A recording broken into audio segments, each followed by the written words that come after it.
ఏర్పరచుకోవడం. ఎందుకంటే కుటుంబ సభ్యుల మధ్యనము సంఘటన రావాల్సిన అవసరం ఉన్నది. రానున్న రోజుల్లో రాష్ట్రంలో భారతీయ జనతా పార్టీ అధికారంలో రాబోతున్న సంకేతాన్ని ప్రజలు పాటిస్తున్నారు. ఏ ఎన్నిక జరిగినా కానీ, హర్యానాలో ఎన్నిక జరిగినా కానీ, ఢిల్లీలో ఎన్నిక జరిగినా కానీ, ఈ మధ్యకాలంలో మన దగ్గర ఎమ్మెల్సీ ఎన్నిక జరిగినా కానీ, మరి ప్రతి ఒక్క ఎన్నికల్లో విజయ దుర్దుని ముగిస్తున్న పార్టీ భారతీయ జనతా పార్టీ. నిన్నగా మొన్న ఎమ్మెల్సీ ఎలక్షన్లలో ఎవరి నేతృత్వంలో అయితే మనం పనిచేసినామో, ఎవరి నేతృత్వంలో అయితే దశాదిశ నిర్ణయం మేరకు మనం పనిచేసి 2 ఎమ్మెల్సీ స్థానాలను మనం కైవసం చేసుకున్నామో, అదే ఊపు మీద మనం ఎమ్మెల్యేల కోసం పనిచేసినాం, ఎంపీల కోసం పనిచేసినాం, ఎమ్మెల్సీల కోసం పనిచేసినాం. రానున్న స్థానిక ఎన్నికల్లో మన కోసం మనం పనిచేసుకోవడం కోసం మనందరం సంఘటన కావాల్సిన అవసరం ఉన్నది. మరి సంఘటన కావాల్సిన అవసరాన్ని పెద్దలు ఎన్నుకుని వాళ్ళందరి వారి నేతృత్వంలో మనందరినీ నాయకులుగా చేయాల్సిన అవసరం ఉన్నది కనుక ఈ రోజు ఇక్కడ ఈ వేదికను ఏర్పాటు చేసుకోవడం జరిగింది. ఈ వేదిక ద్వారా ప్రత్యర్థి గుండెలో రైలు ప్రయాణించాలా, ఒక మంచి వాతావరణాన్ని తీసుకోవాలా, ప్రజా సమస్యల పట్ల మనం పోరాటం చేయాలి. రాష్ట్ర పార్టీ అక్కడ ఉన్న వాతావరణాన్ని దృష్ట్యా రాష్ట్ర ప్రోగ్రాం ఇస్తే స్థానికంగా నాయకులుగా ఎదగడానికి మనం అందరం స్థానిక సంస్థల పట్ల, స్థానిక సమస్యల పట్ల మనం ఒక కార్యాచరణ ఏర్పాటు చేసుకొని ప్రజలకు మనకు ఒక దగ్గర సంబంధాన్ని ఏర్పాటు చేసుకొని రానున్న రోజుల్లో స్థానిక సంస్థల భారతీయ జనతా పార్టీ విజయ కేంద్రం ఎగరవేసే దిశగా బండి సంజయ్ కుమార్ గారి నేతృత్వంలో ప్రజాసాగరణ యాత్ర జరిగి మనం విజయానికి చేరువగానే మరి రానున్న రోజుల్లో స్థానిక సంస్థల్లో విజయాలు సాధించి మరి వారి నేతృత్వంలో విజయ దుర్దుని యాత్రను మనం కొనసాగించాలా అని చెప్పి ఈ వేదిక ద్వారా నేను ఆశిస్తూ, ఇక్కడ సామాన్యుల వ్యక్తులకు కూడా భారతీయ జనతా పార్టీలో ఎలాంటి అవకాశం ఉంటుంది అన్నది నా ద్వారానే ఈ వేదిక మీ అందరికీ పరిచయం చేస్తుంది. ఒక సామాన్య కార్యకర్తగా 14 సంవత్సరాల క్రితం చేసిన ప్రయాణం పెద్దల సూచన మేరకు ఏ పని చెప్పినా అంతకు ముందు ఎంపీ ఎలక్షన్లో రాత్రి 9 గంటలకు ఫోన్ చేసిన సంజయ్ కుమార్ గారు వీరవల్లిలో గొడవ జరుగుతున్నాయి, మరి కార్యకర్తను ఆదుకోవాల్సిన అవసరం ఉన్నది, మరి ఏంటి పరిస్థితి అంటే మన 6 గంటల పాటు ఫోన్ చేసినా తెలియదు. మరి అక్కడికి పోయి వాళ్ళతో అక్కడ ఉన్న ఆఫీసర్లతో మాట్లాడించడం జరిగింది. మరి వారి నేతృత్వంలో ఎల్లారెడ్డి గణనైతేనేమి, గంభీరారెడ్డి మన భిన్న ప్రధానం అయితేనేమి, అదేవిధంగా వేమరాడలో జరిగిన ప్రతి ఒక్క కార్యక్రమంలో మన కార్యకర్తలు, నాయకులు, నా ప్రయాణంలో వీరందరూ సహకరించినందుకు మీకు శిరస్సు వంచి నమస్కారం చేస్తున్నాను.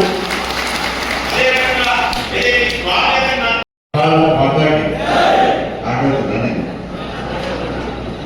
भारत माता की जय श्री राम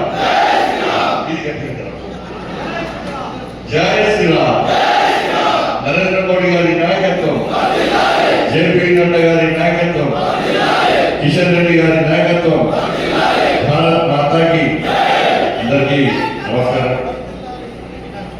ఈరోజు మంచి రోజు. ఎందుకంటే గోపి గారు జిల్లా అధ్యక్షుడు ఎక్కిన సందర్భంలో జిల్లా అధ్యక్షుడు అయిన తర్వాత ఒక ఆత్మీయ సభను నిర్వహించి దీని ద్వారా ఈ రాజన్న సిరిసిల్ల జిల్లాలో అతి త్వరలో జరగబోయేటువంటి స్థానిక సంస్థ ఎన్నికల్లో బీజేపీ కార్యకర్తల దమ్మేది, బీజేపీ కార్యకర్తల గెలుపు ఏ విధంగా చూపడడానికి ఒక మంచి అవకాశాన్ని తీసుకుని ఆత్మీయ సభలు ఏర్పడుతున్నారు. దాంతో పాటు పొట్టి శ్రీరాములు గారి యొక్క జయంతి కార్యక్రమం, పొట్టి శ్రీరాములు గారి యొక్క జయంతి కార్యక్రమం. కాంగ్రెస్ పార్టీ ఆర్య వైశ్యుల వ్యతిరేక party Congress party, Congress party దళిత వ్యతిరేక party Congress party. Potti Sriramulu గారు తెలంగాణ వ్యతిరేకి కాదు. ఆయన మద్రాసులో పుట్టినప్పటికీ ఆంధ్రప్రదేశ్ మద్రాసు రాష్ట్రంలో ఉన్నప్పుడు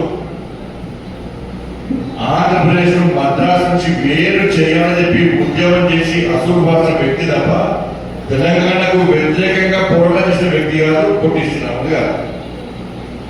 ఇవాళ హరిజనులను దేవాలయాలకు రానీయం ప్రస్తుతం ఆ కాలంలో హరిజనులందరికీ దేవాలయాలు ప్రవేశం కల్పించాలని చెప్పి దీక్షలు చేసినటువంటి గొప్ప వ్యక్తి పొట్టి శ్రీరాములు గారు. ఇలా మహాత్మా గాంధీ గారు ఒప్పించి హరిజనులకు దేవాలయంలో ప్రవేశం కల్పించాలని చెప్పి శాసనం చేసిన గొప్ప వ్యక్తి పొట్టి శ్రీరాములు గారు. మన గాంధీ మహాత్ముడే చెప్పాడు.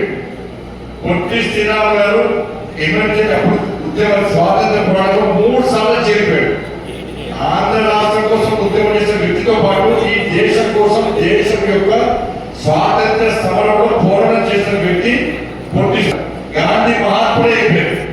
పొట్టి శ్రీరామ్ గారు వ్యక్తి అటువంటి వ్యక్తి, ఇటువంటి పొట్టి శ్రీరామ్ గారు వ్యక్తులు ఒక 10 మంది ఉంటే 1 సంవత్సరం ముందే స్వాతంత్రం వచ్చేదని చెప్పారు. గాంధీ మహాత్ముడు అటువంటి గొప్ప వ్యక్తి.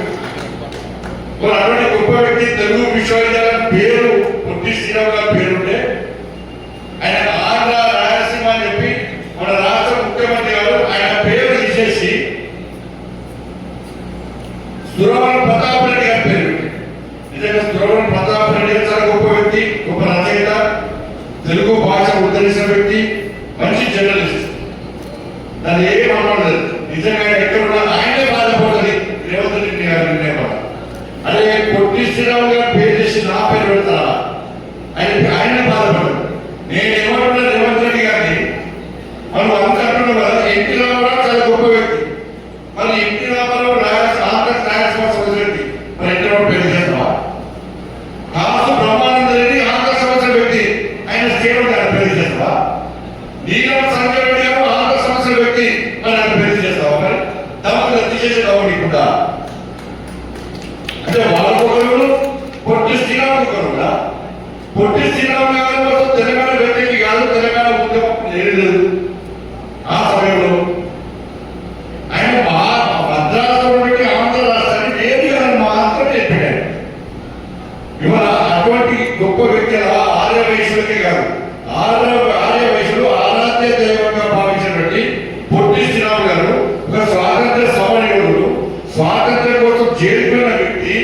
అటువంటి వ్యక్తిని అవమానపరిచే విధంగా, ఆర్య వైశ్య సమాజాన్ని అవమానపరిచే విధంగా ఇవాళ రేవంత్ రెడ్డి గారు విమర్శ తీరు మన హిందూ